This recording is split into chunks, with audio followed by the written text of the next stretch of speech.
Dear students, Assalamu alaikum. Chemistry curriculum for first year students. We are discussing chapter number 4, which is about stoichiometry.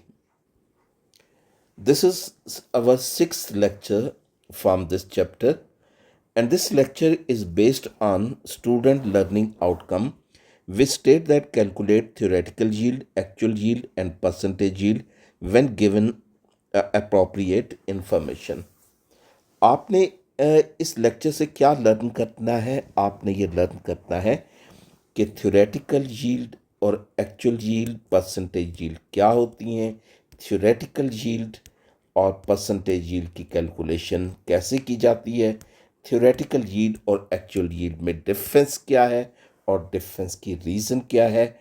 आप ये topic अपनी national Book foundation की text book chemistry 11 में या पेक्टा की chemistry 11 में study कर सकते हैं।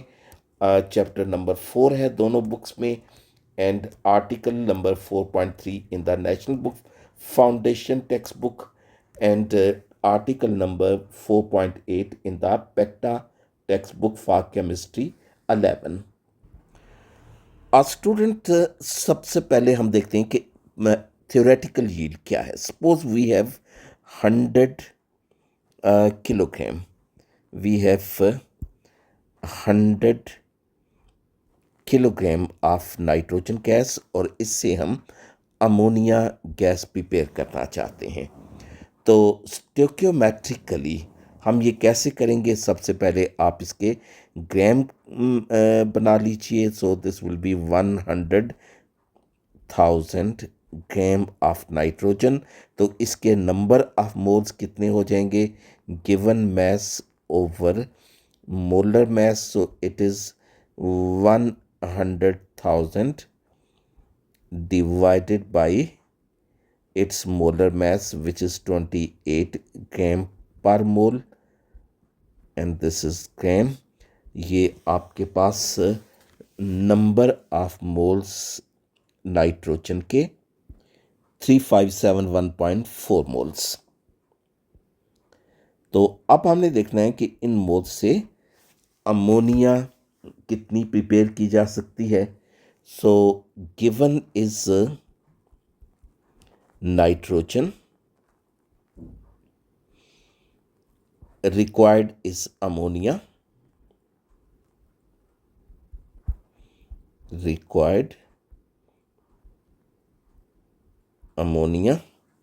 So according to balanced chemical equation, 1 mole of nitrogen that gives 2 moles ammonia. So 3571.4 moles of nitrogen will give twice the number of mole of ammonia. 2 into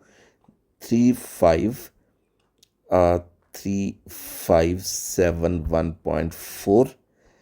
This is equal to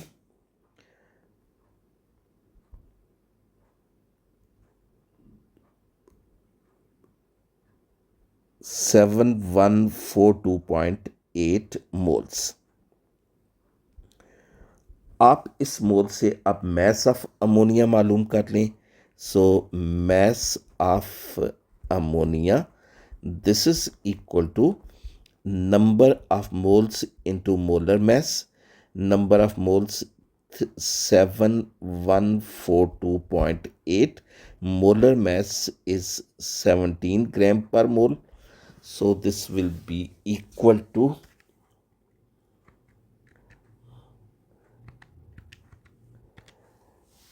this is approximately equal to 1 to 1 428.5 ग्राम. तो इसको अब अगर 1000 से divide करते, ये हमारे पास आ जाएगा 121.42 kilogram. This is the maximum amount of ammonia that can be calculated from the given amount, that is 100 kilogram of nitrogen. तो ये जो यील्ड है जो कि हम स्टोक्योमेट्रिकली कैलकुलेट करते हैं from the given amount of reactant, ये क्या कहलाती है? This is known as the theoretical yields. So amount of product which is calculated from the balanced chemical equation is known as the theoretical. So the amount of product calculated from the balanced chemical equation is known as the theoretical yield. It is the maximum amount of product. It is the maximum amount of product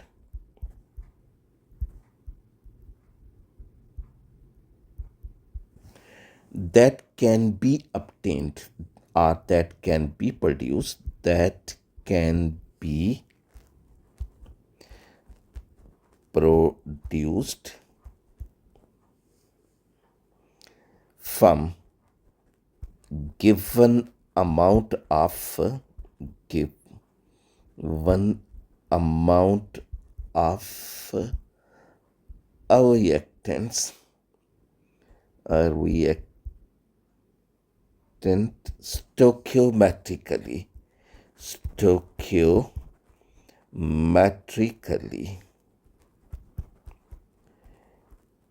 is known as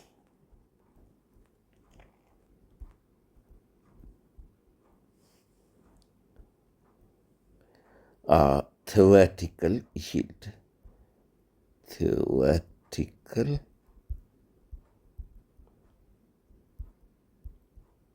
yield.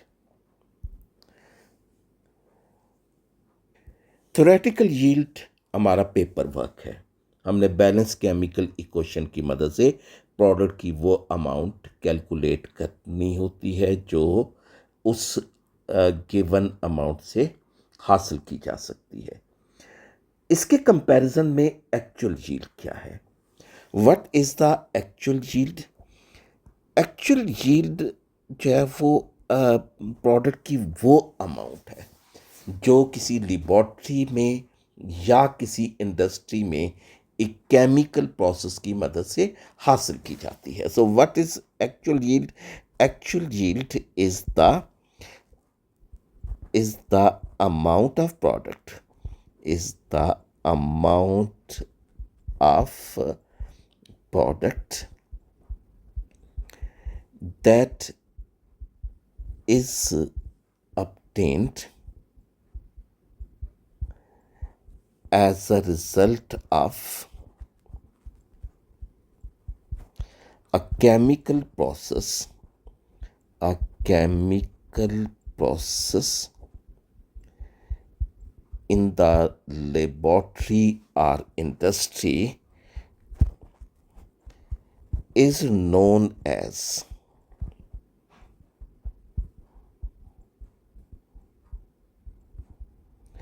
actual yield.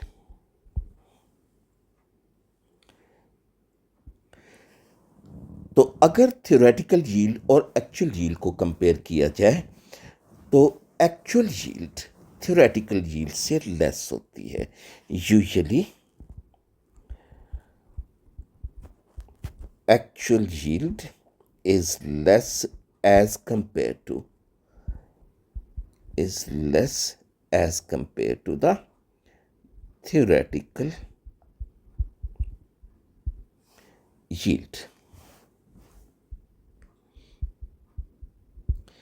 तो क्योंकि actual yield chemical process के नतीजे में हासिल होती है, इस पर एक्सपेरिमेंटल कंडीशंस अप्लाई होती हैं, तो इस वजह से एक्चुअल यील्ड जो है वो थ्योरेटिकल यील्ड से लेस होती है। इसकी कुछ पॉसिबल रीज़न हम डिस्कस करते हैं कि why actual yield is less as compare to the theoretical yield. Why actual yield is less as compared to the theoretical yield.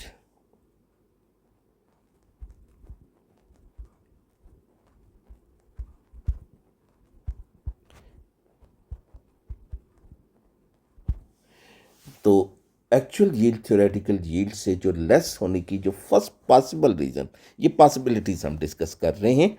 तो number one is the reversibility of reaction, reversibility of a chemical reaction.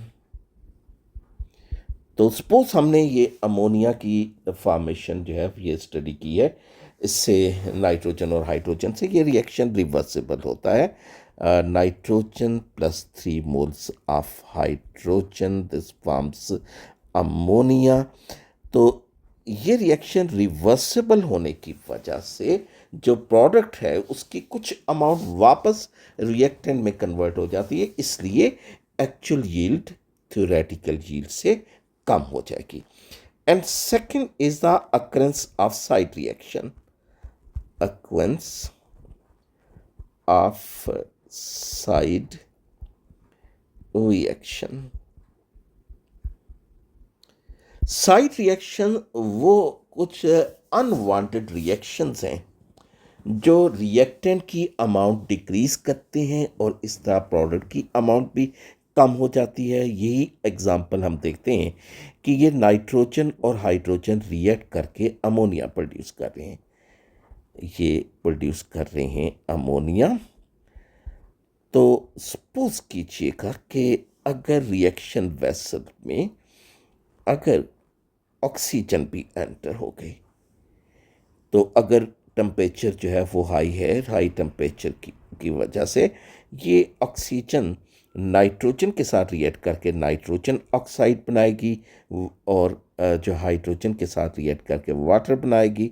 तो nitrogen का oxygen के साथ react करके nitrogen oxide बनाना या oxygen का hydrogen के साथ रिएक्ट करके वाटर बनाना, ये साइड रिएक्शन कहलाते हैं। इन साइड रिएक्शन की वजह से नाइट्रोजन और हाइड्रोजन इन दोनों रिएक्टेंट की अमाउंट कम हो जाएगी, जिसकी वजह से अमोनिया की अमाउंट भी डिक्रीज कर जाएगी। तो साइड रिएक्शन रिएक्टेंट की अमाउंट डिक्रीज करते हैं, जिसकी वजह से प्रोडक्ट की अमाउंट भी कम हो जाती है। और थर्ड पॉसिबल रीज़न जो है वो ये है कि जो प्रोडक्ट हासिल होती है उसको जो बाकी जो प्रोडक्ट से या बाकी रिएक्टेंट से सेपरेट करने के डिफरेंट जो हैं ये मेथड्स होते हैं। तो उन मेथड में प्रोडक्ट की कुछ अमाउंट वेस्ट हो जाती है। ये कुछ प्रोसेसेस हैं, फिल्ट्रेशन है, फिल्ट्रेशन, डिस्टिलेशन, क्रिस्टलाइजेशन,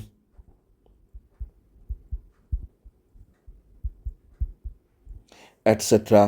तो ये प्रोसेसेस जो हैं वो अगर प्रॉपरली परफॉर्म ना किए जाएं तो प्रोडक्ट की कुछ अमाउंट डिक्रीज कर जाती है, जिसकी वजह से एक्चुअल अमाउंट कम हो जाएगी। तो ये 3 पॉसिबल रीज़न है ये जो कि प्रोडक्ट की अमाउंट को डिक्रीज करते हैं, एक्चुअल अमाउंट को कम करते हैं। स्टूडेंट्स, हम किसी केमिकल प्रोसेस की एफिशिएंसी को कैसे मालूम कर सकते हैं? Efficiency can be determined as percentage yield. Actual और थ्योरेटिकल यील्ड एक दूसरे के जितने ज़्यादा क्लोज होंगे, एफिशिएंसी केमिकल रिएक्शन की उतनी ही ज़्यादा होगी, और इसे हम कैलकुलेट करते हैं as percentage yield. Percentage yield is equal to actual yield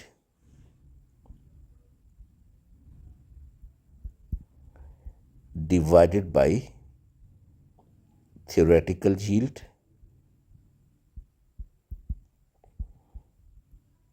multiplied by 100। तो अभी हमने जो कैलकुलेशन की थी उसके मुताबिक जो है वो 121 पॉइंट ये 42 किलोग्राम अमोनिया हासिल हुई थी।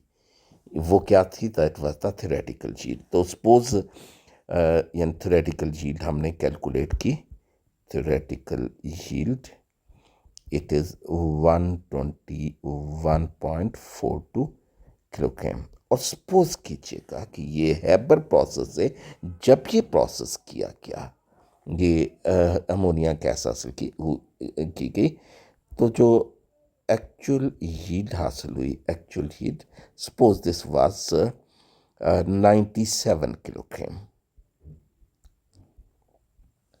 तो अब परसेंटेज यील्ड हम कैसे कैलकुलेट करेंगे? परसेंटेज यील्ड,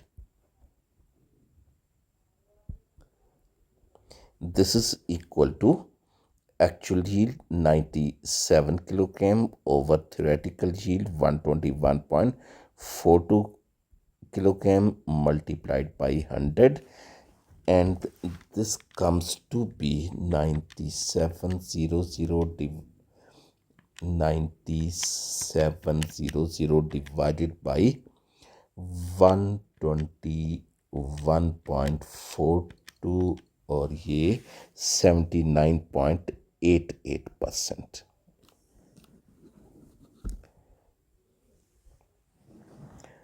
तो इसमें स्टूडेंट्स जो है आपसे इम्पोर्टेंट क्वेश्चन जो है वो क्या पूछे जा सकते हैं? सिंपल के compare theoretical and actual yield, compare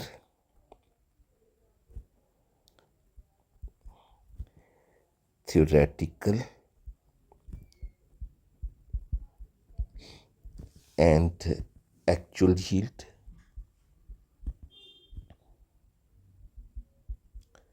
दूसरा कि y actual yield in a chemical reaction, y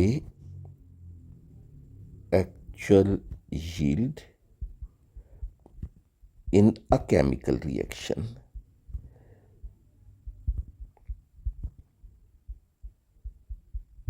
is less than theoretical yield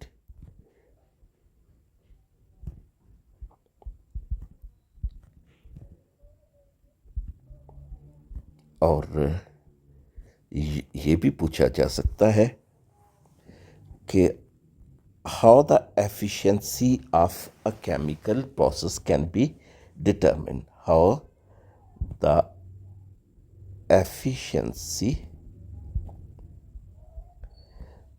of a chemical process can be determined.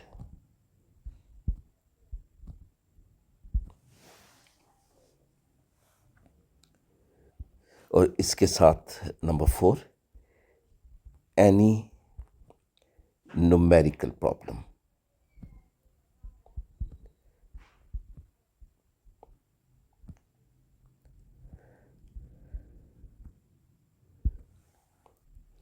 Students एक और एग्जांपल देखिएगा। when 300 gram of salicylic acid was heated with 600 gram of acetic anhydride, 285 gram of aspirin was obtained, calculate percentage yield। ये एक question पहले हम देख लेते हैं। This is C7H6O3, this is salicylic acid,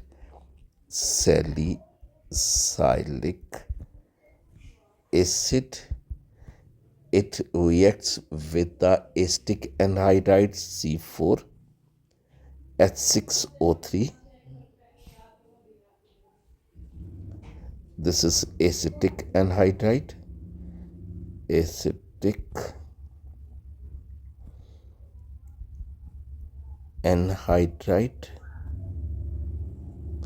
this gives aspirin C9H8O4. this is aspirin and acetic acid। आप इस numerical में देखिएगा कि ये लिमिटिंग रिएक्टेंट का कंसेप्ट और यील्ड का कंसेप्ट ये कंबाइन कर दिए गए हैं। दोनों रिएक्टेंट की अमाउंट हमें दी गई है which is 300 gram salicylic acid and 600 gram this is asterisk anhydride. और इससे क्या हासिल हो रहा है? इससे हासिल हो रहा है 285 ग्राम एस्प्रिन। तो हमने पहले क्या मालूम करना है? हमने 300 ग्राम सैलिसाइलिक एसिड और 600 ग्राम एस्टिक एनहाइड्राइड से ये एस्प्रिन की थ्योरेटिकल यील्ड कैलकुलेट करनी है लिमिटिंग रिएक्टेंट कॉन्सेप्ट से। और उसके बाद ये जो एक्चुअल यील्ड है ये दी गई है 285 ग्राम एस्प्रिन। तो थ्योरेटिकल यील्ड और इस एक्चुअल यील्ड की मदद से परसेंटेज यील्ड कैलकुलेट की जाएगी। तो लाइक लिमिटिंग रिएक्टेंट कंसेप्ट, हम सबसे पहले एस्प्रिन की थ्योरेटिकल यील्ड कैलकुलेट करेंगे। तो इसके लिए सबसे पहले number of moles of salicylic acid, salicylic acid, it is given mass 300 gram divided by its molar mass. Molar mass is 138.12 gram per mole. It comes to be 22, about 2.2, sorry, 2.2 moles. In the same way, number of moles of acetic anhydride, acetic anhydride, this is 600 gram divided by molar mass is 164 ग्राम पर मोल, और ये आ जाते हैं तकरीबन 3.7 moles. अब हम इन दोनों reactant के मोल्स से प्रोडक्ट के मोल्स कैलकुलेट करेंगे। तो as given acetic anhydride, sorry, salicylic acid, salicylic acid, and required is aspirin.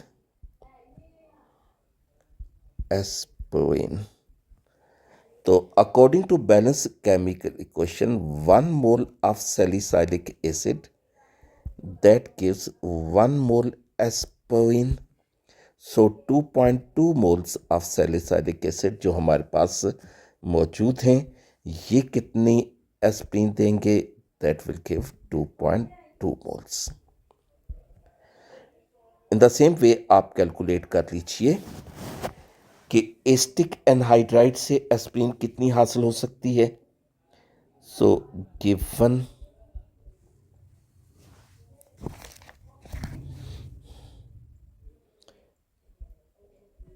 acetic anhydride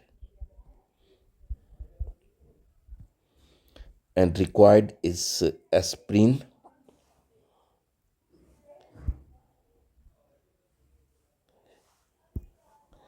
Acetic anhydride give and required is aspirin. तो 1 mole of acetic anhydride that gives 1 mole aspirin। और आपके पास कितने moles हैं? 3.7 moles. So 3.7 moles will give the 3.7 moles aspirin. तो comparison से आप देखिए कि salicylic acid is producing less number of moles of product, so limiting reactant is salicylic acid, salicylic acid, and number of moles of aspirin produced, aspirin produced, they will be equal to 2.2 moles।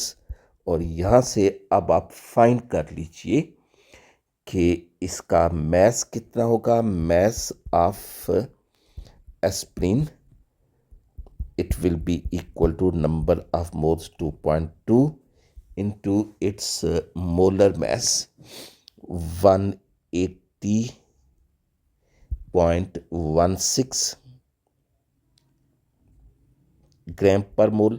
So it is approximately equal to 3.96. It is about इसको ज़रा calculate करना पड़ेगा। 180.16 multiplied by 2.2, this is 396 gram, 396.3 gram, 0.3 ग्राम। ये आपके पास कौन सी yield आ गई? This is theoretical yield, जो कि पेपर वर्क से आपने मालूम की है। थ्योरेटिकल यील्ड और एक्चुअल यील्ड हमने न्यूमेरिकल में दी हुई है। एक्चुअल यील्ड इट इज 285 ग्राम। तो अब आप परसेंटेज यील्ड कैलकुलेट कर सकते हैं। Percentage yield it is equal to actual yield divided by theoretical yield into 100, and this is equal to 285 divided by 396.3 multiplied by 100, and this comes to be about 285 divided by 396.3, this is 71.9%। 71.9% ये percentage ही आ गई। तो ये इस तरह से भी numerical पूछा जा सकता है, जिसमें लिमिटिंग रिएक्टेंट और यील्ड दोनों कॉन्सेप्ट मौजूद हो। बहरहाल किसी तरह का भी न्यूमेरिकल आप लोग सॉल्व कर सकते हैं अगर आप अपना कॉन्सेप्ट क्लियर कर लें। अल्लाह हाफिज़ स्टूडेंट्स।